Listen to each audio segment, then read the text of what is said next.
Assalamualaikum warahmatullahi wabarakatuh. Om Swastiastu. Sahabat BDK Bisa, kali ini spesial ya. Karena kita akan bincang-bincang berkaitan dengan akreditasi. Dan saya katakan akreditasi itu menentukan prestasi kan itu kan. Maka kita coba menggali beberapa informasi berkaitan dengan akreditasi yang dilaksanakan oleh Pusdiklat Tenaga Teknis Keagamaan Jakarta. Dan sudah hadir bersama kita, wah luar biasa ini, senior, asesor, sudah lengkap ya. Pak JK, Mbak Eni, selamat pagi. Selamat pagi Pak Kepala. Ya, sehat semuanya. Alhamdulillah sehat. Ini kesempatan yang jarang-jarang terjadi nih Pak, Bu. Asesor sekaligus senior saya ini. Para WIW senior yang luar biasa dan berkunjung di Balai Diklat Keagamaan Denpasar untuk melakukan visitasi akreditasi. Masalahnya gini kan. Kenapa sih kita harus diakreditasi, Bu? Kenapa harus diakreditasi? Kalau kita bicara siklus dari sebuah penjaminan mutu ya Pak, menentukan kualitas dari dalam hal ini lembaga, di sini adalah Balai Diklat Keagamaan, tentu kita perlu lembaga atau katakanlah akreditasi atau visitasi yang sifatnya adalah dari pihak eksternal. Eksternal ya. Eksternal. Karena kalau kita bicara dari internal kan sudah ada penjaminan mutu yang dilakukan setiap tahun yang evaluasi diri mungkin istilahnya. Ya. Evaluasi diri, kita menilai diri kita, penjaminan mutu secara internal. Dan untuk bisa mendapat pengakuan dari luar bahwa lembaga kita mutunya sudah terjamin, maka kita perlu lembaga penjamin mutu yang kita mendapatkan sebuah sertifikasi atau predikat bahwa lembaga kita ini mutunya sudah terjamin, yaitu ada lembaga akreditasi yang memang penjaminan mutu dari pihak eksternal. Eksternal ya. Kita lakukan secara evaluasi diri, kita menilai diri kita. Tapi kan kalau menilai diri kita, apa orang bisa subjektif ya? Tidak. Nah, dalam hal itu maka kita perlu lembaga lain, lembaga eksternal yang sudah diberikan mandat gitu kan untuk melakukan akreditasi. Kalau kita sih nilai diri kita pasti bagus Bu ya. Pasti dong. Kita menilai diri kita nggak ada yang jelek siapa gitu. Gimana Pak Juanda itu? Ya, pada saat kita ingin kredibel, Kredibel. akreditasi penting. Ya. Karena untuk pengakuan itu sebagaimana ya kalau kita ngaku sendiri itu semua sudah baik. Kita semua baik kan. Ya. Tapi pada saat di luar yang menggunakan kan kita tidak menemukan itu. Betul. Pada saat kita ya di dalam kehidupan sehari-hari ingin menentukan muka kita itu bagus apa enggak, kita butuh alat bantu, cermin namanya. Butuh alat bantu. Kita lihat di cermin sini tapi kita tidak menunjuk cermin itu yang kita gosok, tapi muka kita. Iya. Gitu. Yang disalahkan bukan cerminnya Pak. Cerminnya kan seperti itu. Nah ini juga terjadi di lembaga kita. Kita merasa ini semua sudah baik, sudah udah istilahnya running running well segala macam. Tapi pada saat orang lain yang lihat itu ya namanya juga penonton. Penonton pasti itu kan komennya beda-beda Pak ya. Dan yang mengkomeni lebih mudah daripada yang Kenapa? Sebab penonton lebih beda. Karena kalau kita nonton itu kelihatan itu salahnya. Kita yang pelaku di sana kan kita tidak tahu. Kita merasa sudah berjuang. Ternyata masih ada yang bisa kita isi. Nah, di akreditasi ini kita akan melihat sisi-sisi itu. Bagaimana yang perlu diisi kembali. Dan itu menggunakan instrumen-instrumen dan juga alat-alat ukur ya Pak ya. Nah, alat-alat ukur ini yang sudah kita lakukan, yang para asesor lakukan itu terutama di BDK Denpasar ini seberapa tercapai dari alat ukur yang jenengan gunakan untuk menilai kita ini, biar kita ini juga segera mawas diri untuk segera melakukan perbaikan. Sebenarnya kalau kita lihat ini kan yang namanya akreditasi itu kan berkelanjutan dari tahun-tahun sebelumnya sehingga apa yang kita temukan sekarang dari instrumen yang ada itu ya tinggal perbaikan ya. Makanya perlu ada akreditasi dan visitasi benar-benar itu untuk kita kompromi di mana sih kemungkinan ada salah persepsi dalam membaca instrumen. Jadi kita tahu seperti ini. Kenapa buat seperti ini? Karena sumbernya ada yang terbaru seperti sekarang ini kita menggunakan instrumen terbaru yang dari LAN. Kita lihat seperti kalau kita bicara tentang MONEP, Selama ini kalau monet pasti berdampingan. Tapi kalau di instrumen tetap dipisah. Bisa ya. Ini monitoringnya, ini evaluasinya ya. Seperti itu. Selama ini memang itu rata-rata menjadi satu paket ya. Iya, satu paket sehingga tidak salah menurut teman-teman. Soalnya orang kan biasa nyebutnya monet gitu. Iya, monet jadinya kan. Padahal monitoring dan evaluasi kan ya. Sebenarnya dua hal yang berbeda tapi berkaitan erat gitu. Wah, ini kalau seandainya alat ukur yang digunakan ini benar-benar dipatuhi dan dokumen-dokumen evidence ini lengkap, bagaimana itu sebuah balai dengan akreditasi seperti itu seperti apa prospeknya? Kemarin kita sempat ada mungkin sedikit anekdot ya, bahkan ada celoteh gini sesama asesor waktu itu ngomong, karena hasil ini kan kita visitasi BDK Denpasar ini sudah periode yang kedua ya. Yang kedua ya. Sudah periode yang pertama, kemarin juga ada 4 balai. Hasil dari sana saya dialog dengan salah satu asesor sampai bilang, kalau instrumennya seperti ini sebenarnya saya memandang hampir semua BDK bisa memperoleh nilai A. Karena instrumen kita relatif adalah rutinitas keseharian yang sudah dilakukan oleh BDK. Sudah dilakukan, semua sudah dilakukan rutinitas dari dulu sebelum kita pakai instrumen yang terbaru. Lama semua kan proses bisnis yang memang dilakukan oleh BDK. Ya. Tapi kan yang kendalanya tadi adalah tersedia tidak evidence sesuai dengan kebutuhan instrumen. Tadi kan kalau saya guyon yang gitu ya, Anda nggak bisa sumpah pocong untuk memikirkan itu, walaupun kami tahu dan kami tahu itu bahwa itu dilakukan karena itu rutinitas sebagaimana kata Mbak Aini tadi. Berbasis material Pak ya. Iya. Harus, walaupun katanya sekarang kita lihat performan juga harus ada buktinya.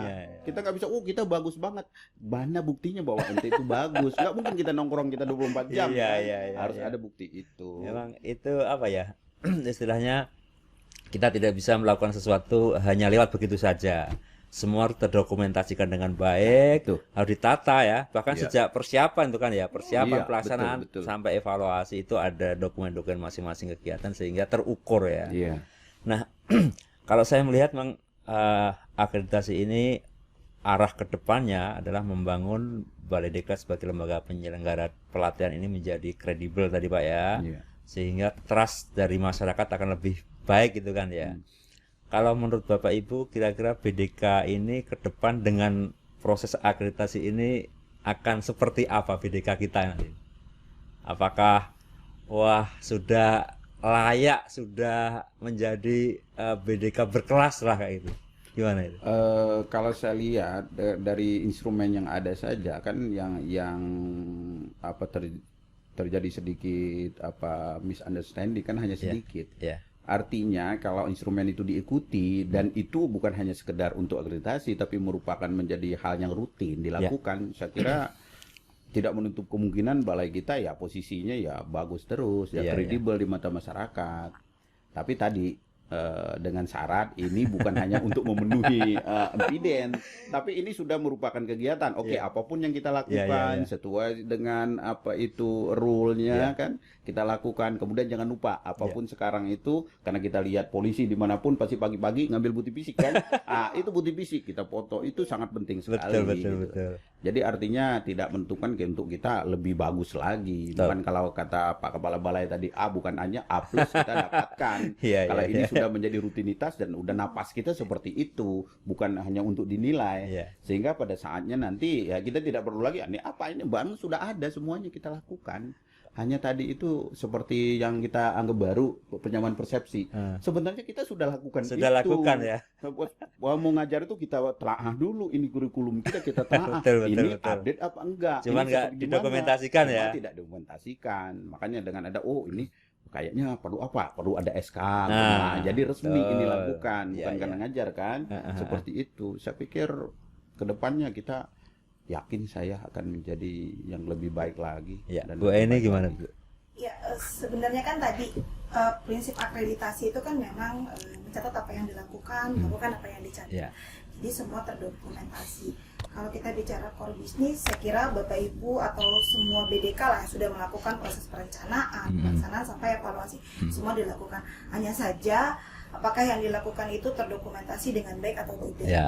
Nah, kalau terkait dengan akreditasi sebagai pengakuan bahwa lembaga ini sudah menjalankan core bisnisnya sesuai dengan kalau kita bicara rule-nya, SOP-nya dan lain sebagainya, sehingga trust masyarakat meningkat karena yakin bahwa lembaga itu adalah sudah melakukan on the track gitu, sesuai, jadi sudah dikendalikan semuanya mulai dari proses perencanaan sampai dengan evaluasi.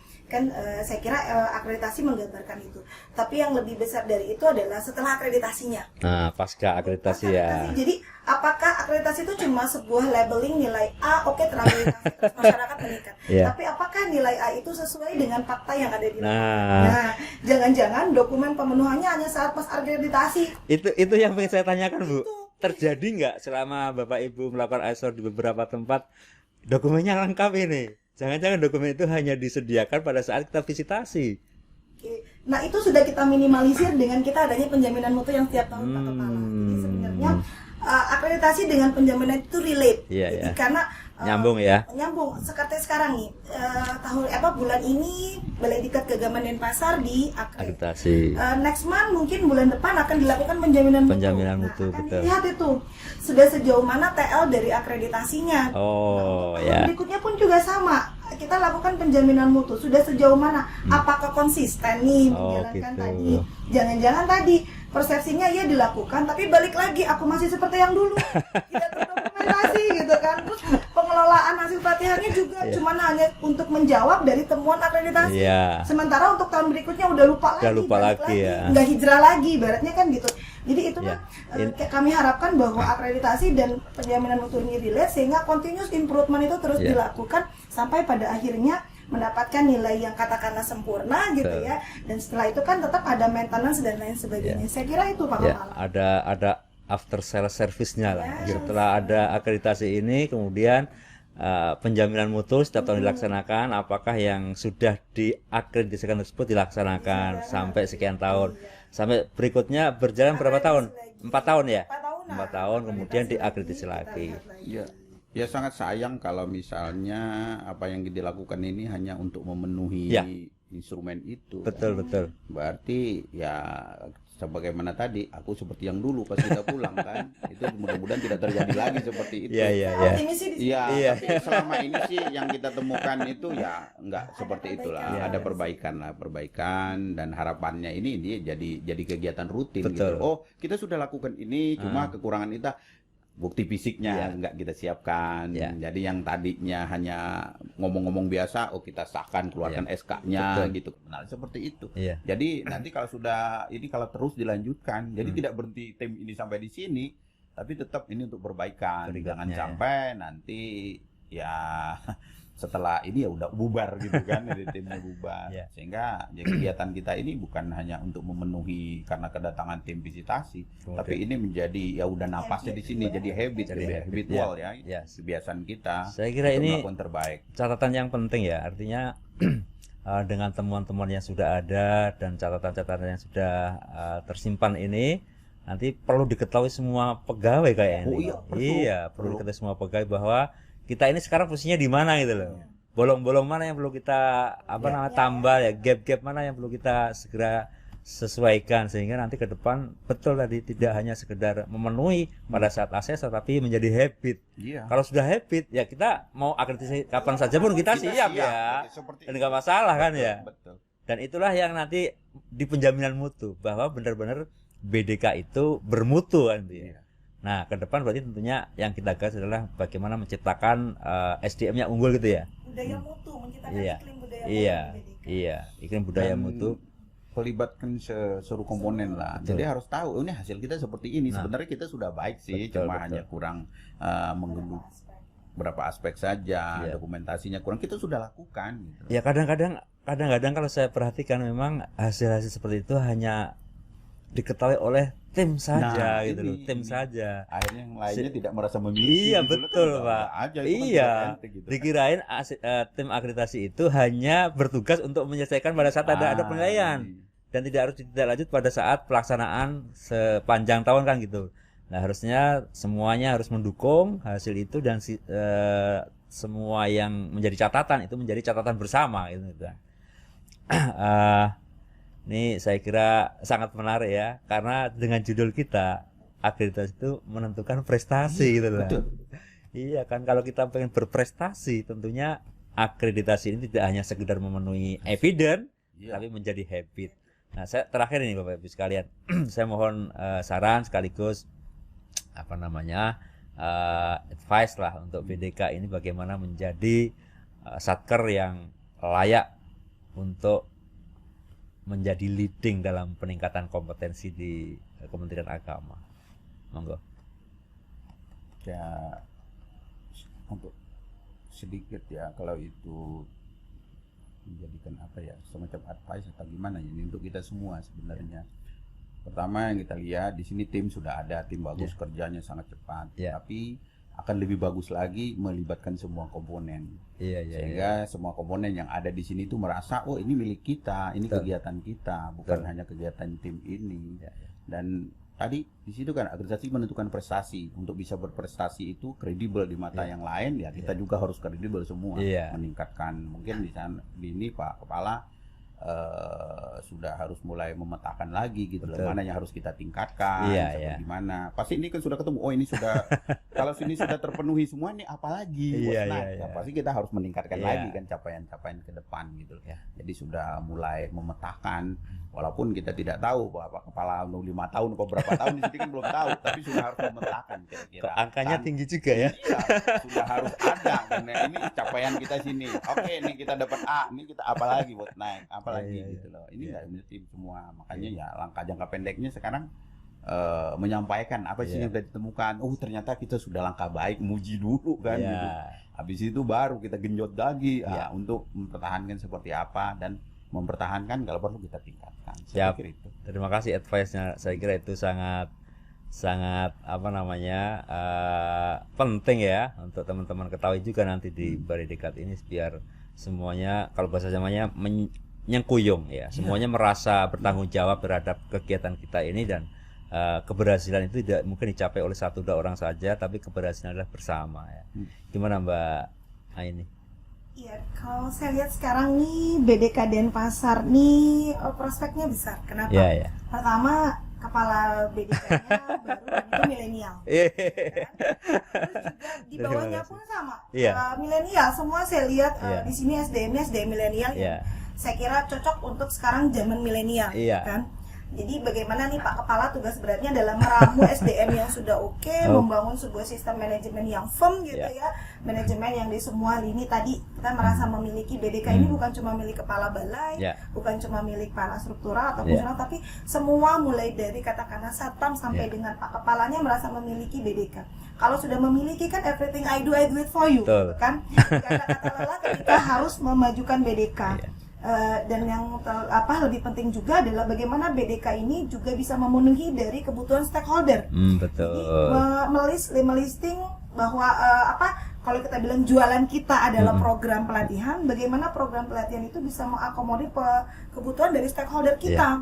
Stakeholder kita yang banyak sekarang, kalau bahasanya Gusmen kita kan adalah transformasi digital. Nah, bagaimana juga Pak Kepala bisa membangun transformasi digital di BDK ini, sehingga BDK-nya bukan cuma kepala dan yang milenial, tapi bagaimana melahirkan juga BDK-BDK yang digital, BDK-BDK yang milenial. Saya kira itu. Wah, ini sangat inspiratif saya kira lah. Semoga obrolan kita pada hari ini menjadi inspirasi untuk BDK Denpasar, menjadi, kalau kemarin Pak Ases itu menyatakan kalau di Bali itu menjadi destinasi dunia, maka Baridikat juga harus menjadi destinasi pelatihan kan gitu kan. Dan ini saya kira sangat bagus dan sangat cocok ke depan. Tentunya banyak hal yang harus kita benahi dan kita tata. Semoga itu menjadi niat baik kita dan amal baik kita. Terima kasih Pak para asesor. Semoga ini menjadi obrolan yang bermanfaat ya. Insyaallah. Dan kita tunggu pada event-event berikutnya untuk peningkatan Baridikat kita bersama. Sahabat BDK bisa yang kami banggakan, obrolan ini saya kira menjadi sangat menarik jika kita tindak lanjuti, dan tentunya kami sangat menunggu saran dan juga masukan dari teman-teman sahabat BDK bisa. Terima kasih, semoga bermanfaat. Saya akhiri. Mohon maaf yang sebesar-besarnya.